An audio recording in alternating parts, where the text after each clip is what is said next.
मी कैलासवासी नामदेव बंडोजी चव्हाण विद्यालयाचा मुख्याध्यापक आहे। त्या ठिकाणी कैलासवासी नामदेव बंडोजी नाव ठेवण्यामागची हिस्ट्री अशी आहे की संस्थेचे संस्थापक अध्यक्ष आदरणीय काकासाहेब चव्हाण यांचे बंधू कैलासवासी नामदेव बंडोजी चव्हाण यांच्या स्मरणार्थ आपण हे नाव दिलेलं आहे।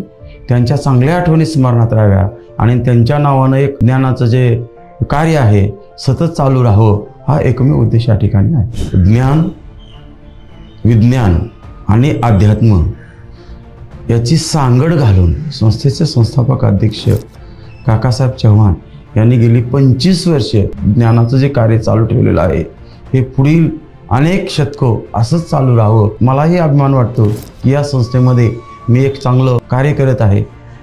या संस्थेच्या विकासामध्ये आमचाही खारीचा वाटा आहे। का त्याचं कारण असं आहे की इथून अनेक मुलं कलेक्टर असतील, शिक्षक असतील, पोलीस असतील, विविध क्षेत्रामध्ये ही मुलं कार्यरत आहेत। आमच्या संस्थेमध्ये विविध जात, धर्म, भाषा आणि प्रांताचे सुद्धा यूपी, बिहार इथून सुद्धा मुलं आपल्याकडे शिकत आहेत आणि अतिशय चांगल्या प्रकारे सर्व धर्म समभाव ही मूल्य रुजवण्याचं काम आमची संस्था करत आहे आणि यापुढे चालू राहील याची मला ग्वाही वाटते।